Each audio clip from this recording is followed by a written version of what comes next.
बिस्मिल्लाहिर्रहमानिर्रहीम अस्सलाम वालेकुम dear readers, welcome to my YouTube channel. I am your writer Sahar Ali Qureshi.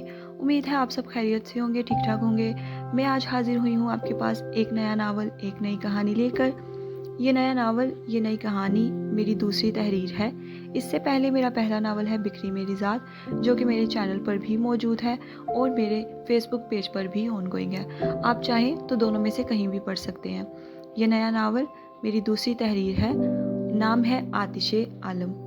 ये कहानी घूमती है हाद बिन राफे आलम और सहर यूसुफ के गिर्द। उम्मीद है आप सबको ये गैंगस्टर बेस्ड रोमांटिक नावल बहुत ज़्यादा पसंद आएगा और सहर यूसुफ की शरारतें और हाद बिन आलम की रूडनेस, पॉजेसिवनेस और बेइंतहा मोहब्बत आपको बहुत ज़्यादा पसंद आएगी।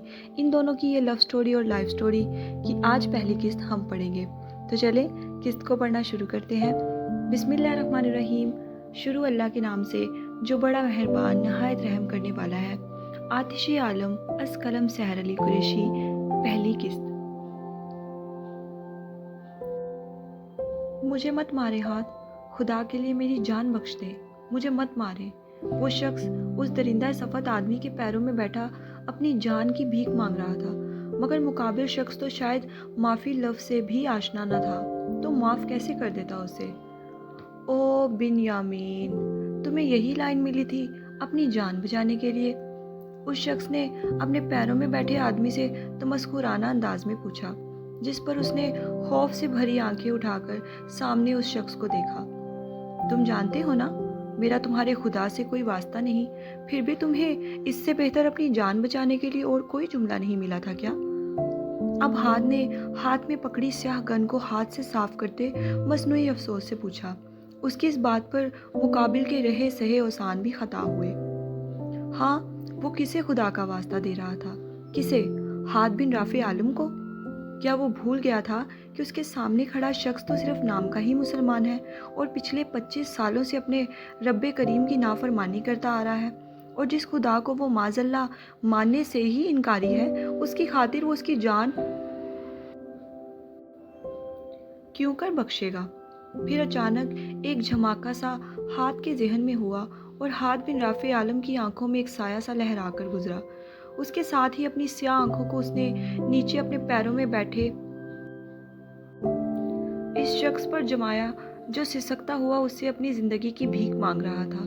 मुझे माफ़ कर दे हाथ, मुझे माफ़ कर दे। वो मसलसल सरगोशियां करता उसके पैर पकड़े हुआ था, जिससे हाद राफे आलम को रत्ती बराबर भी फर्क नहीं पड़ रहा था।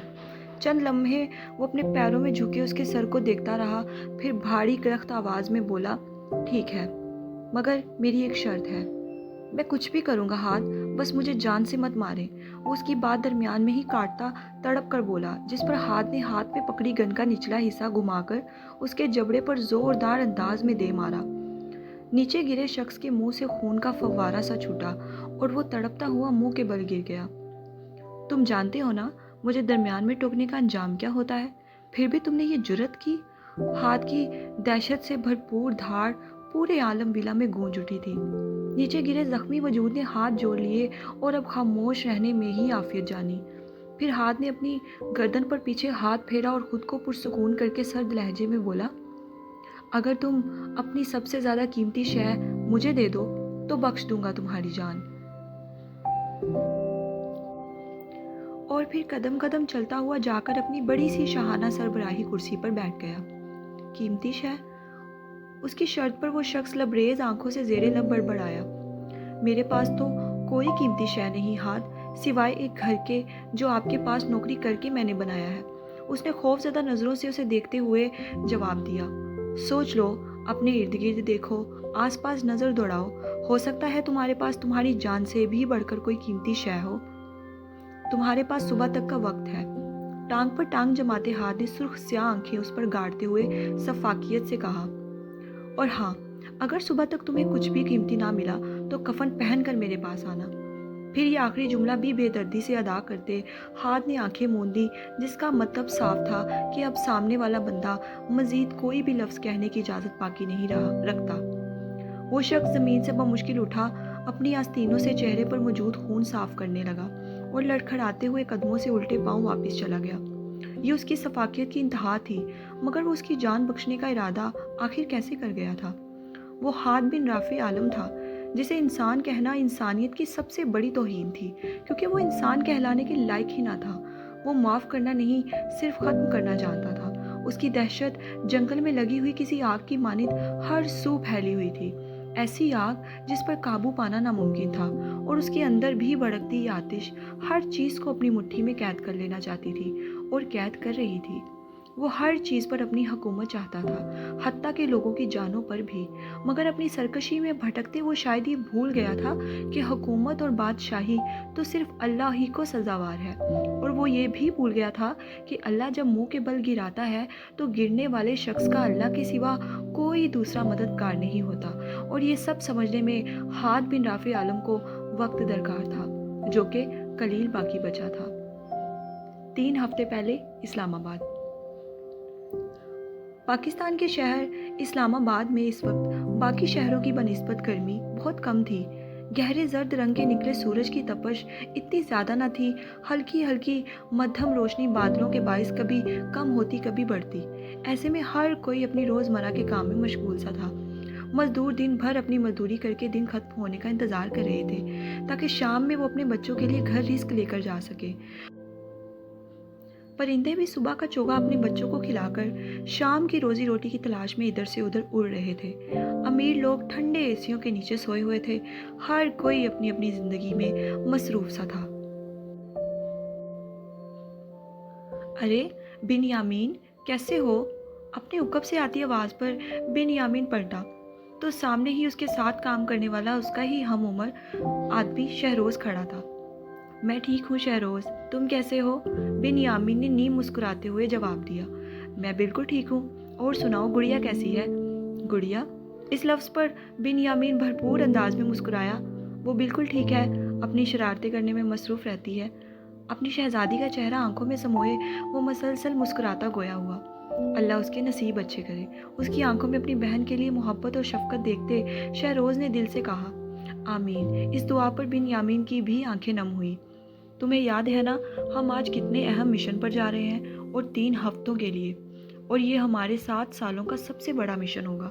शहरोज़ ने उसे याद दहानी करवानी ज़रूरी समझा, और इसकी बात पर बिन यामीन गहरा सांस ले गया।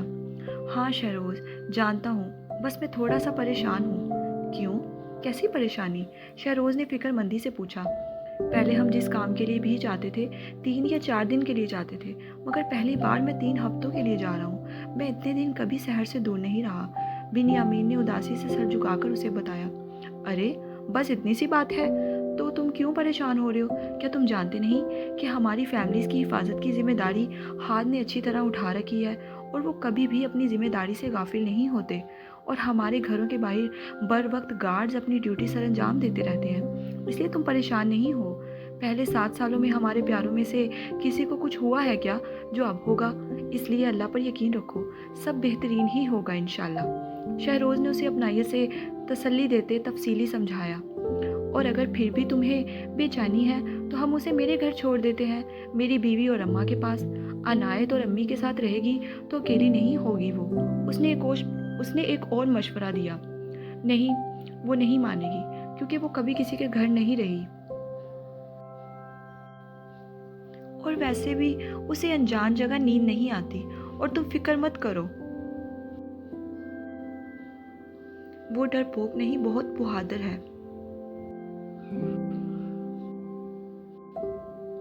हा हा हा हा। उसकी बात पर शहरोज़ का कहका बुलंद हुआ। हाँ भाई, मुझसे बेहतर कौन जानता है कि वो कितनी बहादुर और निडर है, और सहर यूसुफ तो किसी के बाप से भी नहीं डरती। शहरोज़ ने उसका अजली डायलॉग बोला तो दोनों इस बार एक साथ कहका लगा गए। शहरोज़ को कुछ दिन पहले वाला वो हादसा याद आ गया था, जब उसने किसी लड़के को बुरी तरह पीट दिया था और अपने गिर्द भीड़ इकट्ठी कर ली थी। और फिर बिन यामीन और शहरोज़ अपना काम छोड़ के वहाँ उस आतिश फिशा को रोकने गए थे, जो खुद पर केस करवा कर ही दम लेती। और ये डायलॉग तो उसका मशहूर तरीन डायलॉग था कि सहर यूसुफ तो किसी के बाप से भी नहीं डरती। हा हा हा। बिन यामीन भी ज़ेरला मुस्कुराया। वैसे तुमने बहुत अच्छा किया जो उसकी परवरिश ऐसे की कि वो एक निडर और बहादुर लड़की है, ताकि वो दुनिया का मुकाबला कर सके। शहरोज़ ने उसकी परवरिश को दिल से सराहा था। हाँ, बिन्यामीन सर्द सांस लेता हुआ बोला, जैसा हमारा काम है हम सर पर कफन बांध के फिरते हैं, और मेरा शहर के अलावा और शहर का मेरे अलावा इस दुनिया में दूसरा कोई अपना नहीं है। मैं चाहता हूँ वो इस काबिल हो के मेरे बाद सरवाइव कर सके और दुनिया का मुकाबला कर सके, और मैं उसे बहुत ज़्यादा पढ़ाना चाहता हूँ और पढ़ाऊँगा इंशाल्लाह, ताकि मेरे मरने के बाद वो सिवाय अल्लाह की ज़ात के कभी किसी के मोहताज ना हो, अपनी तालीम के बलबूते पर आगे बढ़ सके, खुद कमा कर खा सके।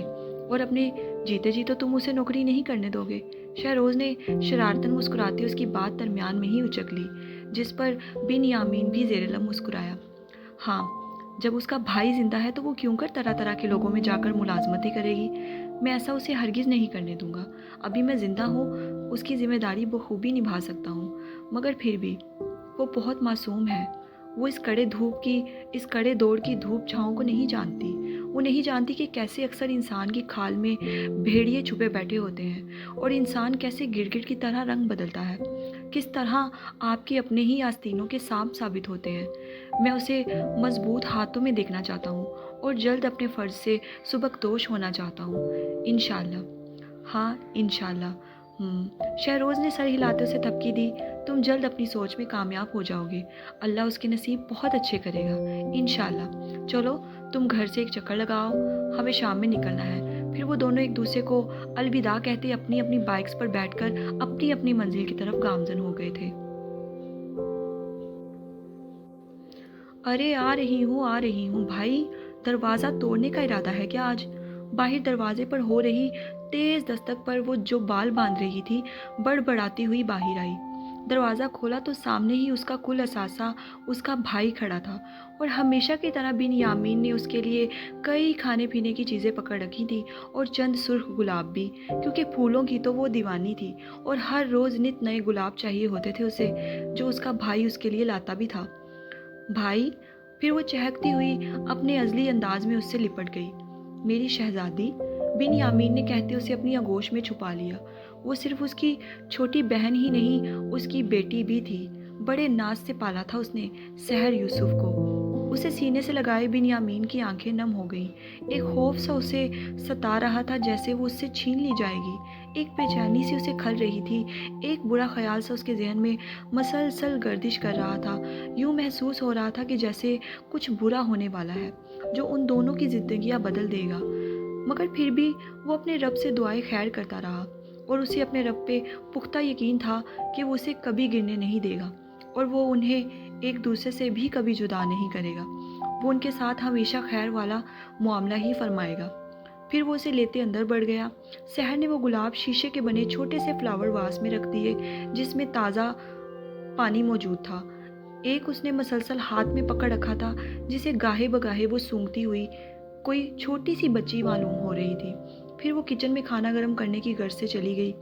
कुछ देर बाद दोनों खाना खा चुके थे, और सहर बिन यामीन के कपड़े तह लगाकर सूटकेस में रख रही थी। वो 3 हफ्ते के लिए दूसरे मुल्क जा रहा था, एक बहुत ही ज़रूरी काम के सिलसिले में। पहले भी वो चंद दिनों के लिए दूसरे शहर और मुल्क जाता रहता था, मगर इतने लंबे अरसे के लिए पहली बार जा रहा था, इसलिए वो थोड़ी सी उदास मालूम हो रही थी। ऐसा नहीं था कि उसे अकेले डर लगता था। डरती तो सहर यूसुफ किसी के बाप से भी नहीं है। बस वो उदास थी कि इतने दिन अपने भाई को देख ना सकेगी। उसका बैग पैक करके वो दोबारा किचन में चली गई और उन दोनों के लिए चाय बनाकर लाई। फिर वो दोनों घर के अंदर ही फ्रंट साइड पर बने छोटे से गार्डन, जिसका रकबा तकरीबन 2 कमरों पर मुश्तमिल था, वहाँ रखी चेयर्स पर बैठे चाय पी रहे थे, और साथ ही साथ हल्की फुल्की बातें भी कर रहे थे। अपना बहुत सारा ख्याल रखना। इकबाल चचा तुम्हें कॉलेज छोड़ने और लेने आ जाया करेंगे। गार्ड्स भी हम वक्त बाहर ही मौजूद रहेंगे। घर में हर चीज़ मौजूद है, फिर भी तुम्हें कुछ चाहिए होगा तो बाहर मौजूद गार्ड्स से तुम कह सकती हो, वो ला देंगे। घबराना नहीं है, अपना बहुत सारा ख्याल रखना है, और मैं कोई शिकायत ना सुनूं कि तुमने कोई बखेड़ा बाहर खड़ा किया है या किसी से लड़ाई मोल ली है। समझ गई तुम? मोहब्बत और शफकत से कहते वो उसे समझा रहा था, और जवाबन वो महज सर हिला रही थी, जैसे बहुत ही फर्मा बरदार थी। मैंने क्या कहा है, अब मेरी बात दोहराओ ज़रा। उसके सर हिलाने पर भी बिन यामीन ने उसे हिसार में लेते इस्तफसार किया। आपने कहा है झगड़ा नहीं करना और अच्छे से रहना है, और डरती तो सहर यूसुफ किसी के बाप से भी नहीं है। बिन यामीन ने उसका बाकी का जुमला उसके सर पर बोसा देते हुए खुद मुकम्मल कर दिया, जिस पर सहर की खिलखिलाहट गार्डन में गूंजी। फिर चाय ख़त्म करते वो दोनों कुर्सी से उठे और अंदर चले गए। शाम से कुछ देर पहले बिन यामीन अपना तमाम सामान उठाता जाने लगा, मगर जाने से पहले उसको दोबारा तमाम नसीहतें तोते की तरह समझाना ना भूला था। अपना बहुत सारा ख्याल रखिएगा भाई, अल्लाह की अमान। दरवाजे में खड़ी सहर ने नम आंखें लिए हाथ हिलाकर अलविदा कहा। बिन यामीन ने भी अलविदा कहा और बाहर खड़ी हाथ की भेजी गाड़ी में बैठ गया। जारी है। चलें जी डियर रीडर्स, ये थी मेरे दूसरे नावल आतिश आलम, जो कि एक गैंगस्टर बेस्ड रोमांटिक नावल है, उसकी पहली किस्त। उम्मीद है आप सबको बहुत ज़्यादा पसंद आई होगी। ये कहानी हाद बिन राफ़ी आलम और सहर यूसुफ के गिर्द घूमती है। उम्मीद है आप सबको बहुत ज़्यादा अच्छा लगा होगा, और अगर अच्छा नहीं भी लगा तो माज़रत चाहती हूँ। कुछ गलतियाँ हुई हैं तो उससे दरगुजर कीजिएगा, और पढ़कर अपनी राय का इजहार कमेंट बॉक्स में लाजमी कीजिएगा। जल्द इंशाल्लाह हाजिर होंगे हम इसकी दूसरी किस्त के साथ। मुझे दे इजाज़त। अल्लाह हाफिज़।